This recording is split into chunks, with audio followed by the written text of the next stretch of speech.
Consumers test, ठीक है जी, consumer का टेस्ट फेवर में हो गया है। बुजुर्ग हैं, उन्होंने इतनी सारी जो है वो तारीफें कर दी ऑरेंजेस की, इतने सारे उसके फायदे बता दिए कि आपने दूसरी ऑरेंज को ज्यादा एंजॉय किया। अब वो बुजुर्ग जो है वो गीत गाते रहे ऑरेंजेस के, तो आप क्या खाते चले जाएंगे। बहुत जल्दी स्टेज आएगा, आप कहेंगे जी आप तो हमें माफ करें, ठीक है जी, बहुत अच्छे हैं, मानते हैं, लेकिन ये अपने से ज्यादा नहीं हो सकते। Ultimately you will in the situation you are bound, ठीक है जी। इनकम अगर बढ़ता चला जाए तो कोई लिमिट है ही नहीं एक चीज को हासिल करने की। Very soon you will get fed up. No change in the utility of related goods. Again, there is a limit beyond which you cannot go. Continuous use. अगर बात बड़ी हद तक सही है, लेकिन आप ये देखें कि हम कितने इंटरवल, टाइम इंटरवल से, वक्फे से खाना खाते हैं। रोज अगर हम खाने में वही डिश मिले तो हमें कोई फर्क नहीं पड़ेगा, या we will get fed up. इसका मतलब है even if it's in case of continuous use, ultimately this law is bound to apply. और ये मनी, ये तो खैर रिजेक्ट हो चुकी है ये बात, constancy of modifiability of money.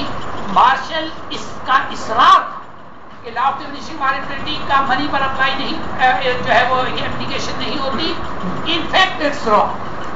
Now it's no longer disputable, क्योंकि अगर हम मार्शल की बात मान लें तो इसका मतलब तो ये हुआ कि एक गरीब आदमी, डेली वेज अर्नर जो है, उसके नजदीक 100 रुपए की वही वैल्यू है जो एक मल्टी बिलियनर के नजदीक है। तो कोई भी नहीं इस शख्स को मानेगा।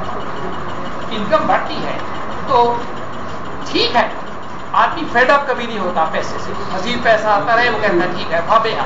लेकिन एक किसी भी आप यूनिट को आप लें कि उसे आप एक यूनिट ऑफ मनी आप सफर करते हैं, 100 रुपीज, 10 रुपीज, 1000 रुपीज, जो भी है, उसकी मॉडिफिलिटी तो उसे नहीं रहेगी। अमीर आदमी के लिए उसकी बहुत कम है मॉडिफिलिटी गरीब आदमी के मुकाबले में। तो है सो और नॉलेज देखें, इसमें एक जो असम्पशन है वो है कहना चाहिए कि होमोजीनिटी ऑफ। अगर हम एक ही टॉपिक पर मजीद नॉलेज हासिल करते हैं तो वहां लॉ ऑफ डिमिनिशिंग मॉडिफिलिटी वहां अप्लाई होता है। आप एक सिंपल एग्जांपल लें कि आपके पास फर्स्ट किया आप सुबह उठते हैं, कई आप जो है वो बुक्स सारी जो न्यूज़पेपर्स हैं उसके सब्सक्राइबर हैं। आप सुबह उठते हैं very anxious to know what are the news, and when you pick up the first newspaper, there are almost all the news are new for you, and your curiosity gets lot of satisfaction. Now if you pick up the second newspaper, you will find that at least 50% of the news they are common. The second newspaper will not give you as much utility as did the first. And if you pick up the third paper, you will find that almost the news items are common, which we have already seen in the first and second newspapers. It will give you very little utility. And if you are subscriber of the fourth newspaper as well, perhaps you will just have a glance over it and that's it. So even in the acquirement of knowledge, the law of diminishing modifiability does operate. भाई जब बेटे आपको बता दें कि हमने जब पढ़ा था, अब बहुत चेंजेस आ रही है इंग्लिश वगैरह में।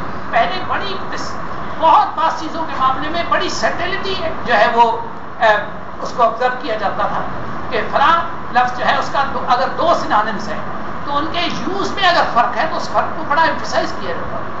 जैसे एक बात है कि इंटेलिजेंस और सेगेसिटी दोनों का मतलब है, लेकिन उनका यूज़ इंटेलिजेंस जो है वो जनरल इस पे इस्तेमाल होती है, और सेगेसिटी जो है किसी पर्टिकुलर रेफरेंस लाइक पॉलिटिकल सेगेसिटी, ठीक है। इसी तरह से हमें ये बताया गया था कि when it comes to getting of material goods, tangible goods, like wealth, we use the term acquisition of wealth. But when it comes to getting of immaterial things, like knowledge, we use the word acquirement of knowledge.